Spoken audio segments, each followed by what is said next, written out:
بسم اللہ الرحمن الرحیم۔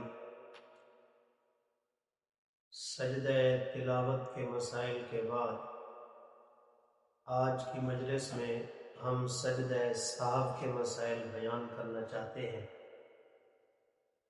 سب سے پہلے سجدہ سہو کے اصول بیان کیے جاتے ہیں، یا دوسرے لفظوں میں یوں سمجھیے کہ وہ کون سی وجوہات ہیں جن کی وجہ سے نماز میں سجدہ سہو لازم آ جاتا ہے۔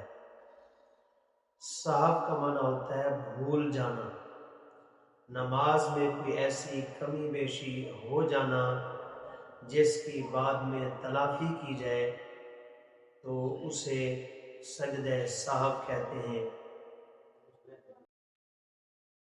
ایک مسئلہ یہ بھی ذہن میں رہے کہ نماز کے اندر اگر واجب بھولے سے چھوٹ جاتا ہے تو اس سے سجدہ سہو واجب ہو جائے گا، لیکن اگر واجب کو نماز کے اندر جتنے بھی واجبات ہیں ان میں سے کسی واجب کو جان بوجھ کر چھوڑ دیتا ہے تو پھر اس سے سجدہ سہو سے کام نہیں چلے گا، بلکہ نماز دوبارہ ادا کرنی پڑے گی۔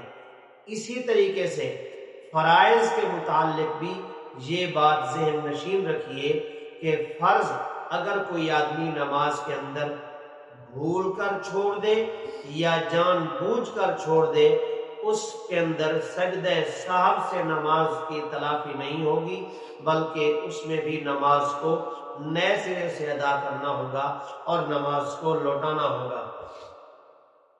مثال کے طور پر اب وہ چند مسائل ذکر کیے جاتے ہیں جن سے انسان کو نماز میں سجدہ سہو لازم آ جاتا ہے اور سجدہ سہو واجب ہو جاتا ہے۔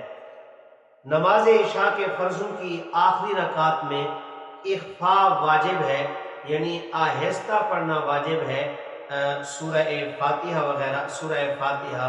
اگر کسی آدمی نے جہر سے سورہ فاتحہ کو تلاوت کر لیا تو اس سے بھی سجدہ سہو لازم آ جائے گا اور نماز کے آخر میں سجدہ سہو کرے گا، پھر جا کر اس نماز کے نقصان کا تدارک ہوگا۔ اسی طریقے سے نماز وتر کے اندر اگر کوئی آدمی دعائے قنوت کو ڈبل پڑھ لیتا ہے، یعنی دوہرا پڑھ لیتا ہے، تو اس سے بھی سجدہ سہو لازم آ جاتا ہے۔